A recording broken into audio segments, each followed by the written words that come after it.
Nous allons voir dans cette séquence la fonction si. Dans mon exemple, j'écris une procédure qui va me demander un montant. Par exemple, je vais taper 45 000 euros. Et le client va bénéficier d'une remise à condition que le montant soit supérieur à 10 000. Sinon, il aura une remise de 0. Donc là, je tape par exemple 45 000 euros, je clique sur OK, on a une remise de 2 250 euros, et on a bien les informations qui se stockent dans la feuille Excel. On va faire un autre exemple, je vais mettre une valeur qui cette fois-ci inférieure à 10 000, par exemple 400, et là, on a bien une remise de 0, et l'info se stocke dans la feuille Excel. Avant de voir en VBA comment utiliser la fonction si, on va faire une petite révision. La fonction si est divisée en 3 parties. La première partie, nous avons ce qu'on appelle le test logique. Par exemple, je vais parler français, si la moyenne de l'étudiant est supérieure ou égale à 10. C'est ce qu'on appelle le test logique. Ensuite, nous avons la valeur si vrai. Alors la valeur si vrai, vous avez la possibilité soit de mettre un texte, par exemple passage en classe supérieure, ou éventuellement vous pouvez aussi effectuer une formule, comme tout à l'heure on verra pour la remise. Donc là en valeur si vrai, je pourrais mettre par exemple passage. Donc là je parle vraiment français. Ensuite nous avons la troisième partie, ce qu'on appelle la valeur si faux. La valeur si faux. Et là idem, je peux mettre soit un texte ou une formule. Donc là on va mettre par exemple redouble. Donc là, on parle vraiment français. Si la moyenne de l'étudiant est supérieure ou égale à 10, alors passage, donc là je suis en valeur si vrai, sinon redouble. Alors en VBA, on va le voir après dans la feuille de code, on utilise donc la commande si en anglais, la condition, qui se fait généralement avec une variable, et très important derrière, on écrit then. Pensez par exemple si montant supérieur à 10 000, alors on retourne à la ligne et nous allons avoir la valeur si vrai. Donc ça peut être un MSGBug, ça peut être un calcul, etc. On a la valeur si vrai. Ensuite, vous allez avoir la valeur si faux. Donc là, il faut absolument passer à la ligne, else, et nous avons valeur si faux.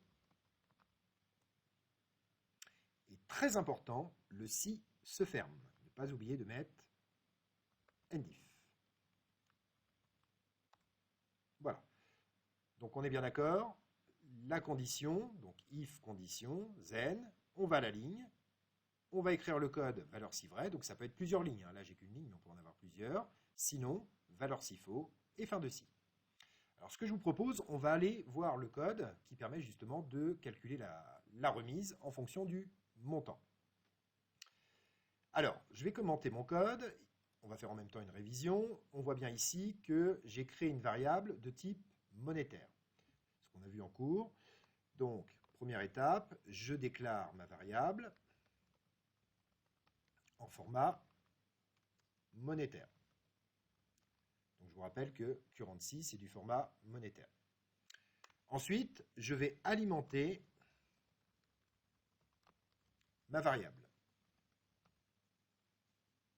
Donc là, dans le cas présent, je dis le nom de la variable égale inputbox, quel est le montant hors taxe. Et maintenant, nous arrivons dans la fonction si. Je vais donc effectuer mon test logique, c'est-à-dire je vais voir si le contenu de la variable montant est bien supérieur à 10 000. Donc là, on arrive dans le test logique. Donc si le montant est supérieur à 10 000, alors dans ce cas-là, si c'est vrai, mon client va avoir une remise. Cette fois-ci, je vais passer en valeur si faux. Donc, valeur si vrai, pardon. Excusez-moi. Valeur si vrai. Donc si c'est vrai, on prend le montant fois 5%.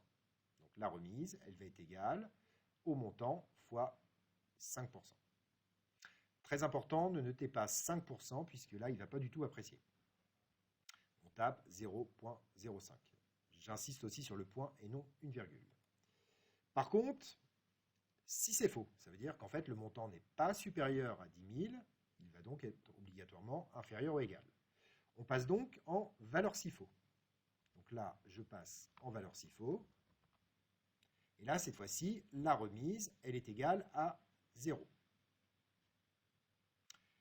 Et je n'oublie pas, évidemment, de fermer mon si, fin de si. Donc, on ouvre le si, fin de si.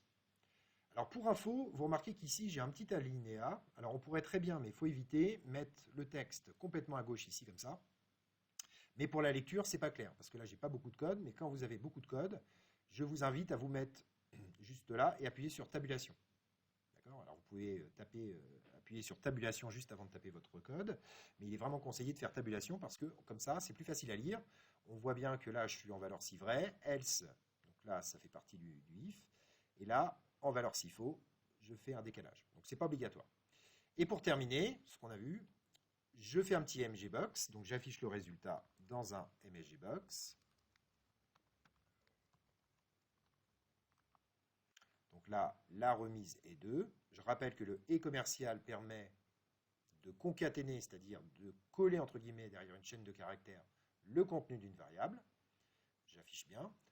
Ensuite, je vais stocker en A1 le mot remise. Donc là, je pourrais très bien taper autre chose. Là, ça sera toujours le mot remise qui va être stocké en A1. Et dans la dernière cellule, en B1, je vais stocker le contenu de ma variable. Notez bien qu'une variable, on la met jamais entre guillemets. Si vous mettez des guillemets ici, à ce niveau-là, en B1, il va me marquer le mot remise. Mais c'est une variable.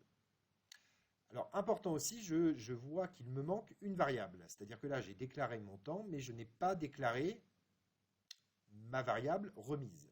Donc, il n'est pas trop tard. On va l'ajouter ici. Dim remise. Et là, comme c'est du monétaire aussi, on le met en currency. Voilà, donc on a bien fait le programme qui permet de calculer la remise.